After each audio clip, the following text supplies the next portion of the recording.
পোহৰৰে সপোন কিমান আপোন জাগি জাগি দেখা এটি সপোন তাতে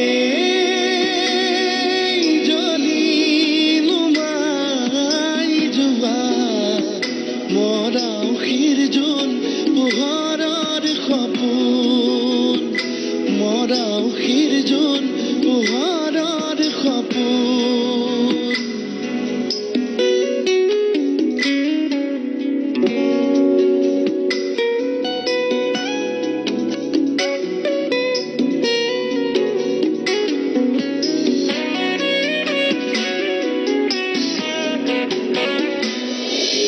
তেনেহলে তেনে এজন ল'ৰাই নিজৰ বিয়াত মাক দেউতাকক কিয় মাতা নাছিল বা এতিয়াতো সি মাক দেউতাকক লৈ আহিব পাৰে বা শিখাক লৈ ঘৰলৈ যাব পাৰে আমাৰোতো বিয়নীৰ লগত চিনাকি হবলৈ মন যায় কাৰণ তুমি মোক বিশ্বাস কৰা নাই আৰু মই এটা কথা কোৱাৰ পাছত যেতিয়া মোৰ পত্নীয়ে সেই কথাটোত অবিশ্বাস কৰিব তাত মোৰ আত্মসন্মানৰ কথা জড়িত হৈ আছে নে কাৰোবাৰ লগত তাৰ কিবা সম্পৰ্ক আছে মা তাৰ চাগে গাঁৱত কিবা তেনেকুৱা আছে কেছ যাৰ কাৰণে মই গাঁৱলৈ গ'লে মই কষ্ট পাম বুলি সি কৈছিল সপোনটো সকলোৱে দেখে জীৱনটো যেতিয়া ৰৈ যায় আমাৰ সপোনবিলাকো ৰৈ যায়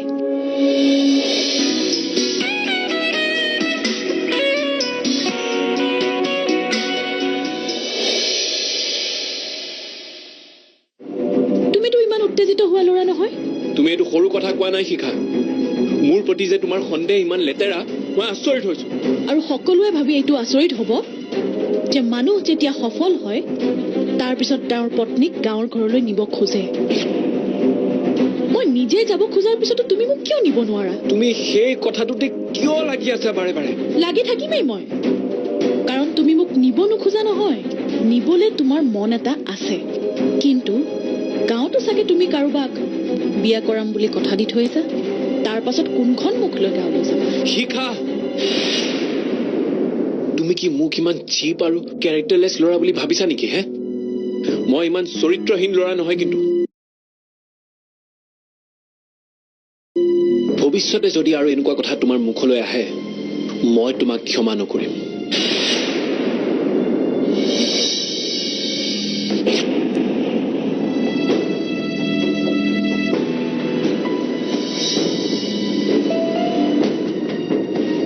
সঁচা কথা কোৱা মৃন্ময় হাইস্কুল আৰু কলেজীয়া জীৱনত তোমাৰ দৰে ল'ৰা এজনৰ কোনো ছোৱালীৰ লগত প্ৰেমেই হোৱা নাছিল নে কোনো ছোৱালীয়ে তোমাক প্ৰপ'জেল দিয়াই নাছিল নেকি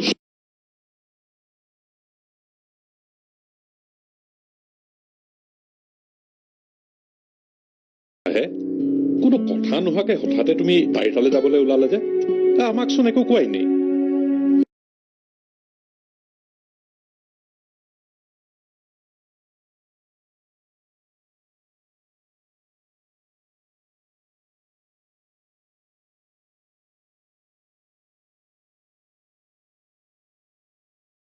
সকলোবোৰ উপলব্ধি কৰিব পাৰে জানো খোৱা লোৱা ঘৰ দুৱাৰে এজনী নাৰীক তাই কিমান দুখত আছে মইহে জানো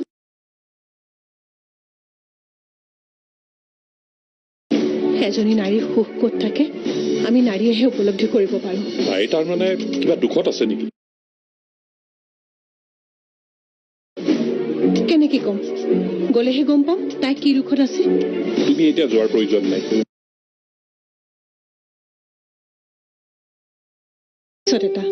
এতিয়া তাৰ আচল ৰূপ ওলাইছে ভাল বুদ্ধি আৰু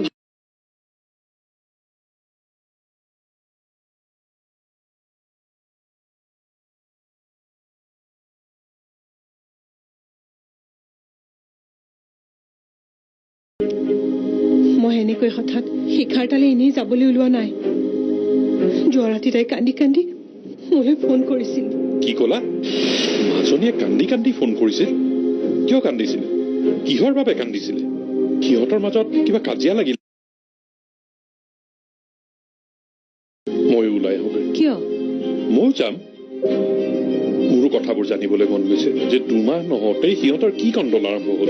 আপুনি এতিয়া যাব নালাগে। কাজিয়া পেচাল নহয়, সিহঁতৰ অন্য কিবা কাৰণো হ'ব পাৰে। অন্য কি কাৰণত কান্দি কান্দি ফোন কৰিব? অন্য বহুত কিবা কিবি কাৰণ থাকিব পাৰে। এতিয়া মই আহোঁ।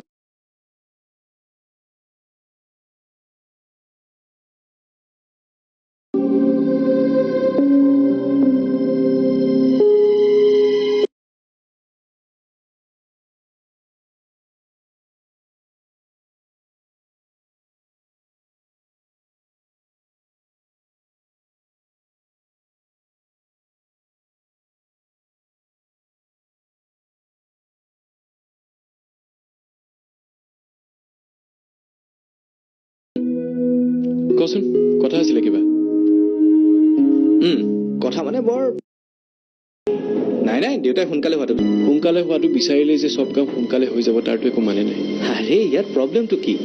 তই বা মই গৈ লৈ আহিলেই হ'ল। আৰু তোৰ যদি কিবা প্ৰব্লেমেই হয় মই গৈ লৈ আহিম। হঠাৎ যে তহঁতৰ মা দেউতাৰ মোৰ মা দেউতাক লগ ধৰিবলৈ ইমান দৌৰাদৌৰি লাগিলে কিয়? আমাৰ বিয়াৰ বন্দোবস্ত হওঁতেওতো মোৰ মা দেউতাৰ প্ৰয়োজন বোধ কৰা নাছিলে। আমাৰ বিয়াটো কৰা নাছিলে। তেতিয়াহ'লে আজি ইমান দিনৰ পাছত মোৰ মা দেউতাৰ প্ৰয়োজন হ'ল কিয়? নে ইয়াৰ কিবা অন্য কাৰণ আছে? আৰে তই ইমান চিম্পল কথাটো ইমান কমপ্লিকেটেড কিয় কৰি পেলাইছ? চিম্পল কথাটো চিম্পল হিচাপে ল'লেই হ'ল। মই কৈছোঁ যে মই কথাটো চিন্তা কৰি চাওঁ যে মই মা দেউতাক কেতিয়া লৈ আনিব। আৰু মোৰ মা দেউতা ইয়াতে অহাৰ পিছত তহঁতৰ ঘৰত এসাঁজ ভাতহে খুৱাব লাগে। এসাঁজ কিয়? 2 সাঁজ খুৱাই দিবি।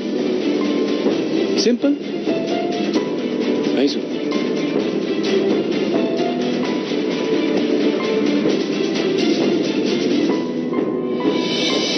মৃন্ময়ৰ মাক দেউতাকৰ লগত সম্পৰ্ক ৰাখিলে মোৰ কি দুখ হ'ব? আৰু ইয়াত মহানৰ কথা ক'ৰ পৰা আহে? স্বয়ং মৃন্ময়ে বিচৰা নাই তাৰ মাক দেউতাকক চপাই ল'বলৈ। সপোন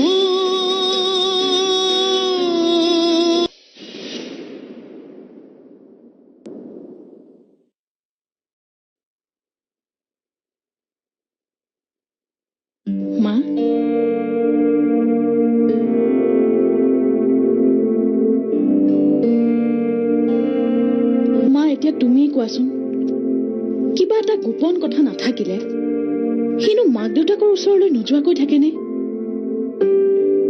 তই তাৰ সেই গোপন কথা জানিব বিচাৰিছ নে তাক ঘৰলৈ পঠিয়াব খুজিছ? মই দুয়োটাই বিচাৰিছো। তাৰ যদি কিবা গোপন কথা আছে সেইটোও লাগে মোক।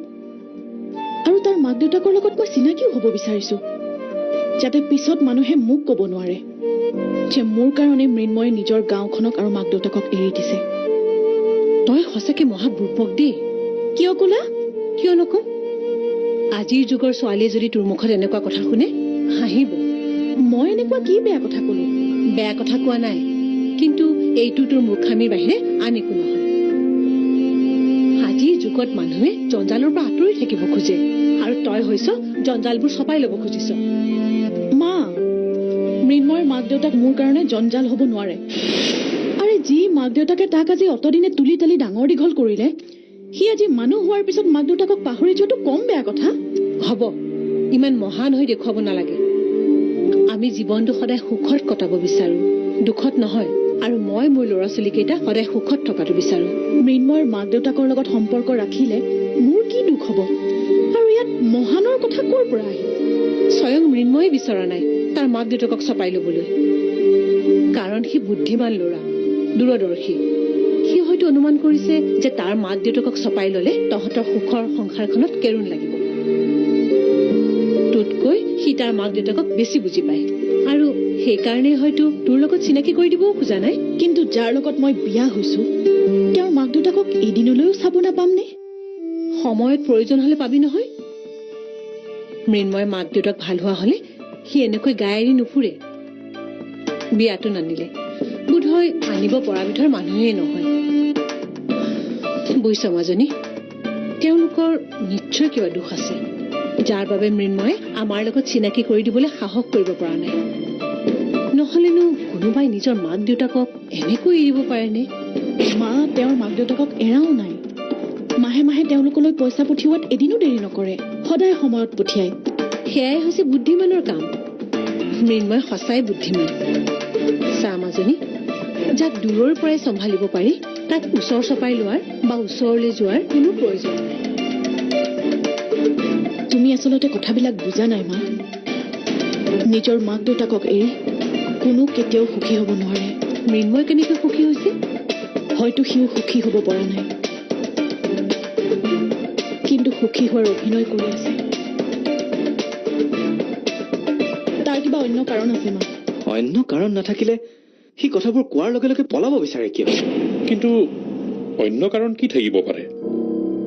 কিবা ডাঙৰ কাৰণ আছে দেউতা, যিটো কাৰণে সি গাঁৱলৈ যাবলৈ ভয় কৰে। হয়তো মাক দেউতাকৰ বাহিৰে বেলেগ কিবা কাৰণ আছে। মই অতি সোনকালেই তাৰ আচল কাৰণটো উলিয়াই আছো দেউতা। দৰকাৰ হলে সি গম নোপোৱাকৈ মই তাৰ ঘৰলৈ যাম, আৰু ঘৰত গলেই গম পাম সি গাঁৱলৈ যাব নিবিচৰাৰ আচল কাৰণ কি। তেওঁৰ জীৱনলৈ এটা ধুনীয়া মৰম লগা সন্তান আহিব, আৰু তেওঁৰ সংসাৰখন হাঁহি ধেমালিৰে ভৰি পৰিব। ইয়াত গৈ আৰু অন্য সপোন কি থাকিব পাৰে? কেৱল সন্তান জন্ম দিবলৈ আৰু এজন মানুহক সুখী কৰিবলৈ মোৰ জন্ম নহয়।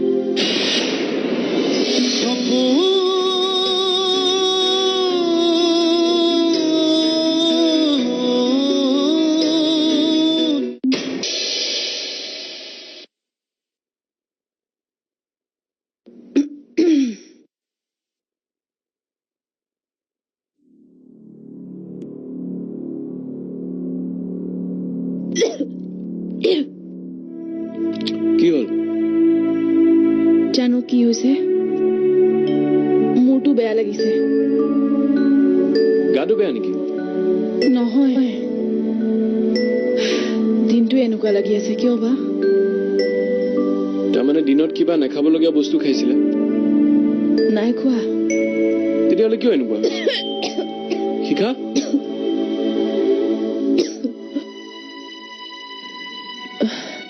কি হৈছে কোৱাচোন? একো হোৱা নাই। একো হোৱা নাই। এই মোৰতো খুব বেয়া লাগি আছে, বমি বমি ফিল এটা হৈ আছে। ব'লা তেতিয়াহ'লে ডক্টৰৰ ওচৰত ব'লা। ওলোৱা সোনকালে।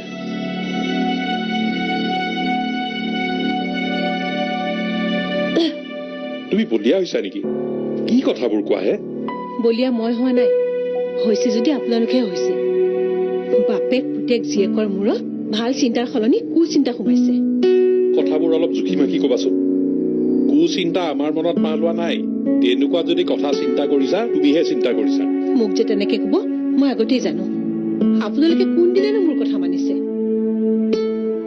মই যিমানেই ঘৰখনৰ বোজা আঁতৰাব খোজো, আপোনালোকে বোজাবোৰ চপাই লবহে খোজে। মৃন্ময়ে যদি নিজেই তাৰ মাক দেউতাকৰ পৰা আঁতৰি থাকিব খুজিছে, আপোনালোকে তাৰ মাক দেউতাকৰ চিন্তাত মূৰ খমাইছে কিয়? সি জনা বুজা ল'ৰা, নিশ্চয় কিবা এটা চিন্তা কৰি তেনেকুৱা কৰিছে।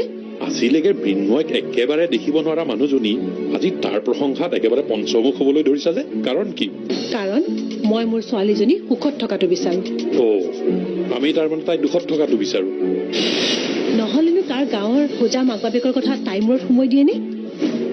নহলেনো গাঁৱৰ এহাল হোজা মানুহ আনি তাইৰ ওপৰত জাপি দিয়ে নে? এহাল মানুহ নহয়, তাইৰ মাক দেউতাকক। এতিয়া তেওঁলোকে তাইৰ প্ৰকৃত মাক দেউতাক। তাৰ মাক দেউতাকক পুতেকে যেনেদৰে ৰখা উচিত বুলি ভাবিছে তেনেদৰে ৰাখিছে। তাৰ ওপৰত আমি মাত নমতাই ভাল। এই কথাবোৰ মই তাইক বুজাই বঢ়াই থৈ আহিছো। এতিয়া সেই একে সবা কথাকে আপোনাক বুজাই থাকিব নোৱাৰো। আৰু এটা কথা, আপুনি কিন্তু বিক্ৰমক গাঁৱলৈ পঠিয়াব নোৱাৰে, মই কৈ থলো। মৃন্ময়ৰ লগত বেয়া হোৱা আমাৰ কোনো কাৰণ নাই। যদি তেনে কৰিলে সি বেয়া পায়, কথাবোৰ চাৰিওফালৰ পৰা ভাবি চাব লাগে।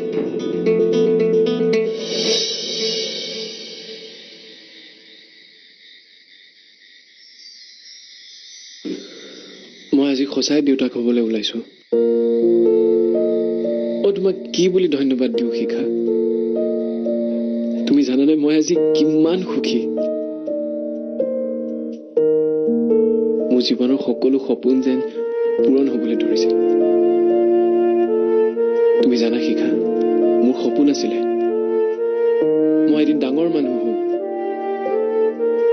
অভাৱ নামৰ কথাষাৰ যেন মোৰ জীৱনৰ পৰা একেবাৰে আঁতৰি যাব।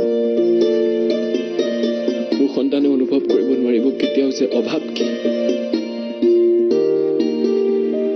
অনুভৱৰ যন্ত্ৰণা কি সেয়া অকল মই বুজি পাওঁ। আমাৰ সন্তানক মই কেতিয়াও অভাৱ দেখিবলৈ নিদিওঁ শিখা। তুমি দেখোন একেবাৰে কৰবালৈ গলা। কিয় নাযাম? মোৰ জীৱনৰ কথা অকল ময়ে জানো। কিমান সংগ্ৰাম কৰি মই এইখিনি পাইছো সেয়া একমাত্ৰ বাদ দিয়া। আমাৰ সন্তানে যাতে কেতিয়াও কষ্ট নাপায় তাক মই ইমান সুখত ৰাখিম যে। আৰু মোৰ কি হব? মোৰ সপোনৰ কি হব? মানে তোমাৰ আকৌ কি সপোন আছে? পাহৰি গলা মোৰ সপোনৰ কথা? নিজৰ যে সপোনৰ কথা প্ৰতিটো মুহূৰ্ততেই মনত থাকে, মোৰ সপোনৰ কথা কোৱাৰ পাছতো কিয় গুৰুত্ব নিদিয়া? আৰে কিয় গুৰুত্ব নিদিম? বাৰু কোৱাচোন তোমাৰ কি সপোন আছে? সঁচাকৈ পাহৰি গলা? আৰে যিটো সপোন মই বুকুত কঢ়িয়াই লৈ তোমাৰ লগত গুচি আহিলো তুমি পাহৰিয়ে গলা। এইবোৰে জানো এজনী নাৰীৰ আটাইতকৈ ডাঙৰ সপোন নহয় যে তেওঁৰ স্বামীয়ে তেওঁক সীমাহীন মৰম কৰিব, তেওঁৰ জীৱনলৈ এটা ধুনীয়া মৰম লগা সন্তান আহিব আৰু তেওঁৰ সংসাৰখন হাঁহি ধেমালিৰে ভৰি পৰিব। ইয়াতকৈ আৰু অন্য সপোন কি থাকিব পাৰে? কেৱল সন্তান জন্ম দিবলৈ আৰু এজন মানুহক সুখী কৰিবলৈ মোৰ জন্ম নহয়।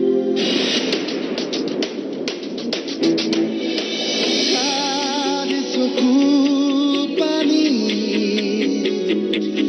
সপোনত সাজি জীৱনে মৰণে পুৱালে গধূলি সময় আহে সময় বাগৰি যায় ৰৈ যায় মাথো আশাৰ সপোন নতুনৰ বুকুৰ আপোন তাতে জ্বলি নুমাই যোৱা মৰা উশিৰ জোন পোহৰৰ সপোন মৰা উশিৰ জোন পোহৰৰ সপোন